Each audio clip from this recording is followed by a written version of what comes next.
Welcome students, vector space के 8वें video lecture में आपका स्वागत है। आज हम एल आई और एल डी के कॉन्सेप्ट को आगे पढ़ेंगे।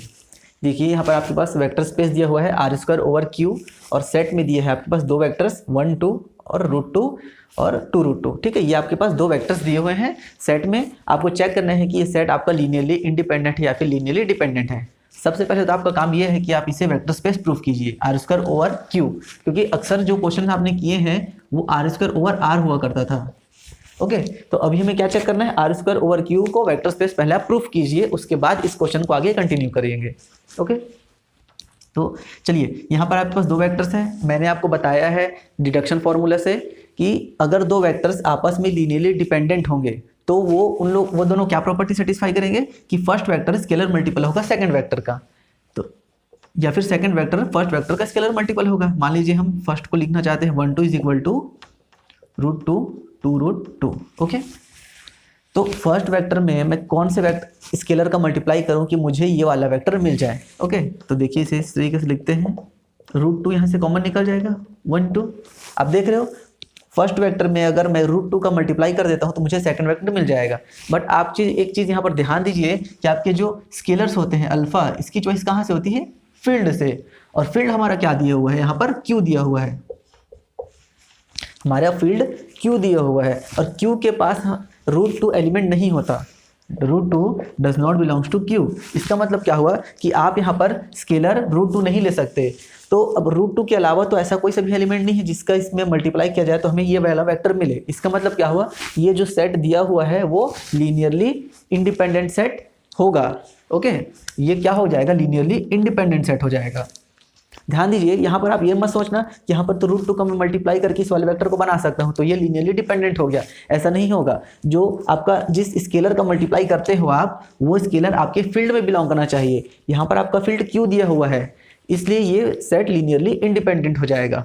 यहीं पर अगर मैं वेक्टर स्पेस को आर स्क्वायर ओवर आर ले लेता हूँ, ठीक है, ध्यान दीजिएगा यहाँ पर अगर मेरा vector space R square R होता और यही सेट मुझे बोलता कि इस वाले सेट को चेक कीजिए कि लीनियरली डिपेंडेंट या फिर इंडिपेंडेंट, तो क्या करते आप, √2 क्या होता, बिलोंग कर जाता हमारे फील्ड आर में, क्योंकि √2 बिलोंग करता है आर में, क्योंकि √2 एक रियल नंबर है, बिलोंग करेगा आर में। अब आप यहाँ पर अल्फा की वैल्यू √2 पुट कर सकते हैं और ये फिर दोनों इक्वल आ जाएगा, तो आप फर्स्ट वेक्टर की हेल्प से दूसरे वेक्टर को बना सकते हैं। इसलिए जो ये सेट है वो लीनियरली डिपेंडेंट हो जाएगा इस वाले वेक्टर स्पेस में, लेकिन ये जो वेक्टर स्पेस है उसमें ये लीनियरली इंडिपेंडेंट होगा। तो एक चीज़ का आपको खास ध्यान रखना है कि आपके स्केलर्स कैसे हैं। स्केलर्स का बहुत बड़ा रोल होता है किसी भी सेट को एल आई या फिर एल डी प्रूफ या फिर डिसप्रूफ कराने में। क्वेश्चन देखते हैं, यहाँ पर आपके पास दो वेक्टर स्पेस दिया हुआ है V1 c² ओवर c, मतलब यहाँ पर आपके वेक्टर्स का जो सेट है, जो टपल्स बनेंगे वो कैसे हैं, c²। देखिए इसका स्ट्रक्चर कैसा हो जाएगा,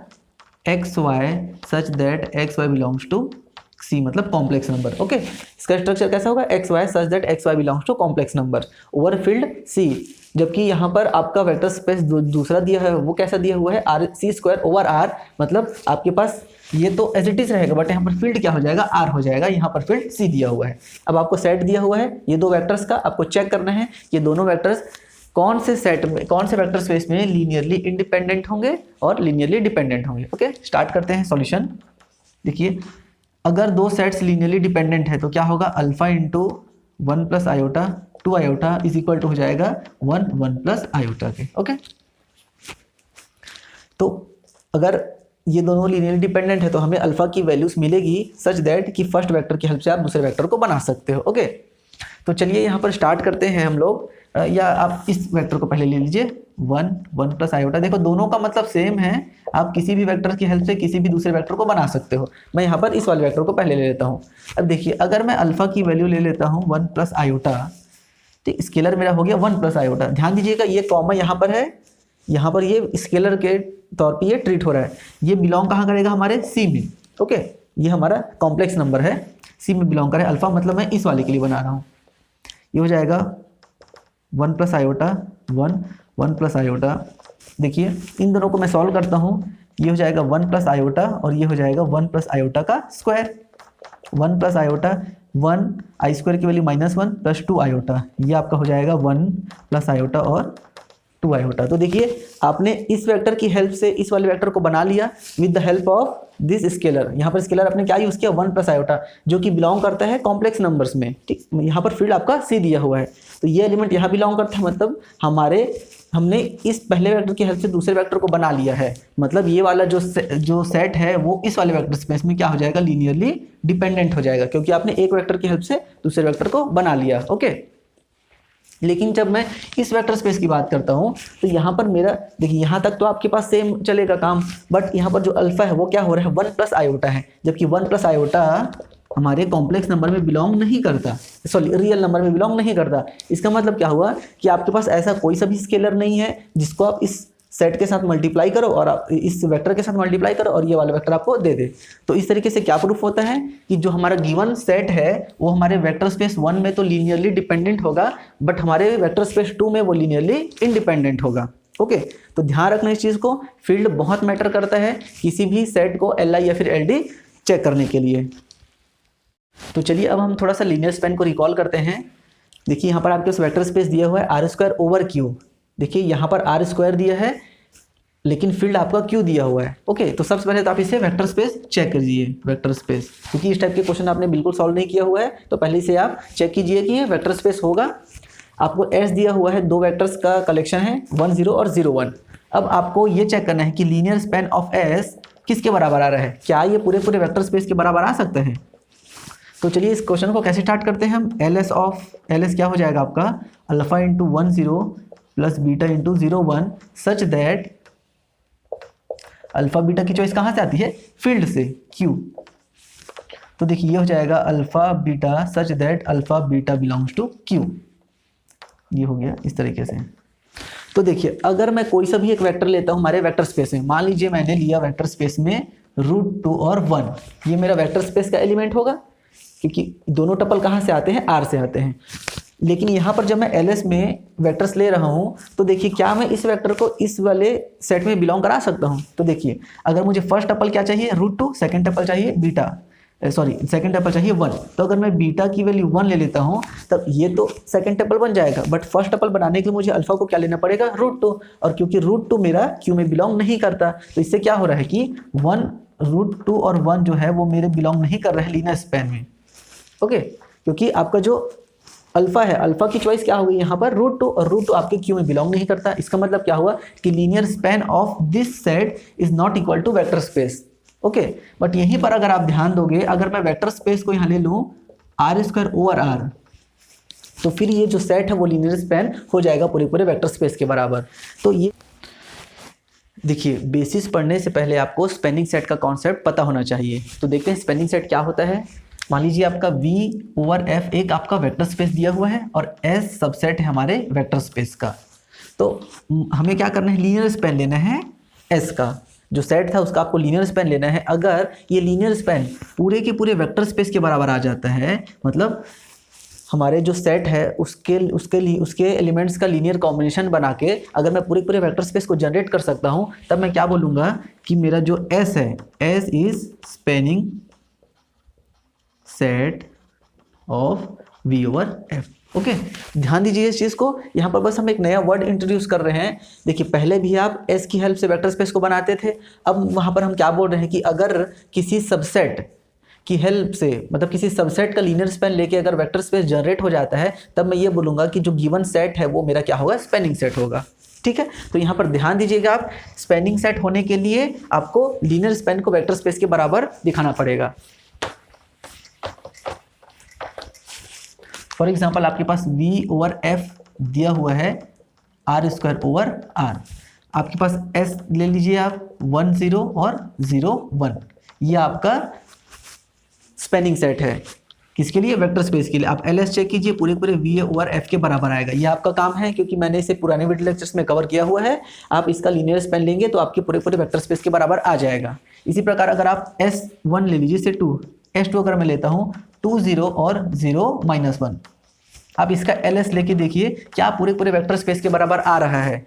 देखिए आप वीडियो को रोक कर एक बार इसे पहले खुद से बनाइए कि S2 का लीनियर स्पैन पूरे पूरे वेक्टर स्पेस के बराबर आ रहा है या नहीं। ये आपका काम है, तभी आपको प्रैक्टिस हो पाएगा। तो देखिए आपका जो लीनियर स्पैन ऑफ S है वो पूरे पूरे वेक्टर स्पेस के बराबर आ जाएगा।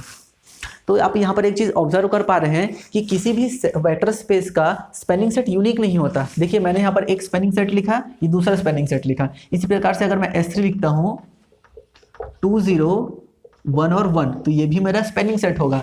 इसी प्रकार से S4 बराबर अगर मैं लिखता हूँ 0 1 और 0 1 5 तो ये भी मेरा स्पैनिंग सेट होगा। तो आप चीज़ यहाँ पर एक एनालिसिस कर पा रहे हैं कि हमारे वेक्टर स्पेस का स्पैनिंग सेट यूनिक नहीं होता। आपको किसी भी वेक्टर स्पेस के इन्फिनिटली मैनी स्पैनिंग सेट मिल सकते हैं। ओके, यहीं पर अगर मैं R की जगह इसे Q ले लेता हूँ, फील्ड में अगर Q ले लेता हूँ तो जितना भी मैं सेट लिखा हूँ यहाँ पर कोई सा भी स्पैनिंग सेट नहीं हो पाएगा। तो आप चीज़ ध्यान रखना, स्पैनिंग सेट में फील्ड बहुत बड़ा मैटर करता है। जैसा कि आपने पिछले बार देखा लीनियरली डिपेंडेंट, इंडिपेंडेंट और लीनियर स्पैन में, तो उसी प्रकार से स्पैनिंग सेट में भी फील्ड का बहुत बड़ा रोल है। तो चलिए अब हम बेसिस का डेफिनेशन देखते हैं कि basis of a vector space होता क्या है। देखिए डेफिनेशन यहाँ पर दिया हुआ है, let V over F be a vector space and S is a subset of V, then we say that S is basis of V if ये दो कंडीशन सेटिस्फाई होने चाहिए। तो आप सबसे पहले स्टेटमेंट को देखोगे तो आपको समझ में आ रहा है कि बेसिस हम किसे बोल रहे हैं, एक सेट को बोल रहे हैं। वेक्टर स्पेस का एक सबसेट है, उसे हम बेसिस कहेंगे अगर पहला S is linearly independent in V over F, मतलब S को आपको सबसे पहले क्या दिखाना पड़ेगा कि वो लीनियरली इंडिपेंडेंट सेट है। सेकेंडरी आपको ये दिखाना है कि लीनियर स्पैन ऑफ S किसके बराबर आ रहे हैं, पूरे वेक्टर स्पेस के। इसे आप क्या बोल सकते हैं, S is spanning set of V, क्योंकि आप जानते हो कि अगर किसी सेट का लीनियर स्पैन वेक्टर स्पेस के बराबर आ जाए तो उसे हम क्या कहते हैं, स्पैनिंग सेट। तो आपको अल्टीमेटली क्या चेक करना है, दो चीजें बस चेक करनी है, S को आपको लीनियरली इंडिपेंडेंट दिखाना है और S को स्पैनिंग सेट दिखाना है।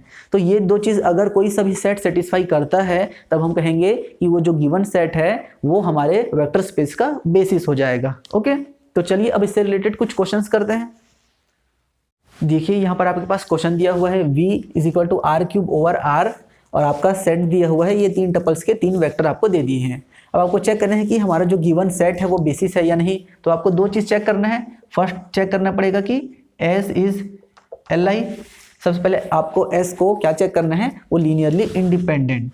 ओके, तो चलिए कैसे करते हैं लीनियर इंडिपेंडेंट, आपने पुराने वीडियो लेक्चर्स में देखा है। सिंपली आप अल्फा 1 प्लस अल्फा 2 और अल्फा 3 का मल्टीप्लाई करके उसे आप 0 से इक्वेट कर दीजिए और सारे स्केलर्स अगर 0 के बराबर आ गए मतलब वो क्या हो गया, जो सेट है वो लीनियरली इंडिपेंडेंट हो जाएगा। इसे आप मल्टीप्लाई करके ऐड करेंगे, ये हो जाएगा alpha 1 alpha 2 alpha 3 is equal to 0 0 0। यहाँ पर से आपका आ गया अल्फा 1 बराबर अल्फा 2 बराबर अल्फा 3 बराबर 0। तो इसका मतलब क्या हो गया कि जो हमारा सेट है वो लीनियरली इंडिपेंडेंट प्रूफ हो गया। ओके, अब हम क्या चेक करेंगे, इसे बेसिस चेक करेंगे, सॉरी इसे हम स्पैनिंग सेट चेक करेंगे। अगर वो स्पैनिंग सेट हो गया इसका मतलब वो बेसिस हो जाएगा। सेकंड चेक करना है हमें LS is equal to V over F, हमारा linear span V over F के बराबर आ रहे हैं नहीं, हमें चेक करना है। तो देखिए इसके लिए क्या करेंगे हम, A B C 3, देखिए एक कोई सा भी आर्बिट्री वेक्टर है, एक्स वाई जेड ले लीजिए आप, इसे एक्स वाई जेड कोई सा भी आर्बिट्री वेक्टर हम वेक्टर स्पेस में बिलोंग कराते हैं R क्यूब, और हम एक्स वाई जेड को बनाने की कोशिश करेंगे अपने वेक्टर अपने सेट की हेल्प से। तो ये हो जाएगा alpha 1 0 0 plus beta 0 1 0 plus gamma 0 0 1, और आपको बनाना है एक्स वाई जेड। अब अगर मैं अल्फा बीटा और गामा की वैल्यू फाइंड कर पाता हूं जिससे मुझे एक्स वाई और जेड मिल जाए, तो मैं क्या कहूंगा कि जो मेरा ये जो सेट है वो स्पैनिंग सेट हो जाएगा। ठीक है, इसे आप मल्टीप्लाई करके ऐड करेंगे तो अल्फा बीटा गामा ये आ जाएगा आपका एक्स वाई और जेड। तो यहाँ पर आप देख रहे हैं कि अल्फा की वैल्यू एक्स, बीटा की वैल्यू वाई और गामा की वैल्यू जेड आ रही है। तो इससे क्या होता है कि प्रूफ होता है कि जो हमारा गिवन सेट है इसकी हेल्प से हम वेक्टर स्पेस की किसी भी एलिमेंट को बना सकते हैं। आप मुझे कोई सा भी वेक्टर स्पेस का एलिमेंट दीजिए, R क्यूब का कोई सा भी। देखिए फॉर एग्जांपल आपने ले लिया 9 2 और -1, तो क्या 9 2 और -1 को मैं अपनी इन वेक्टर्स की हेल्प से बना सकता हूँ? डेफिनेटली। आप अल्फा की वैल्यू 9 ले लीजिए, बीटा की वैल्यू 2 और गामा की वैल्यू -1 ले लीजिए, आपके पास वो वाला वेक्टर बन के तैयार हो जाएगा। तो इस तरीके से आपने ये प्रूफ किया कि जो हमारा सेट है, ये जो हमारा S दिया हुआ था, S इज Li पहला, और दूसरा LS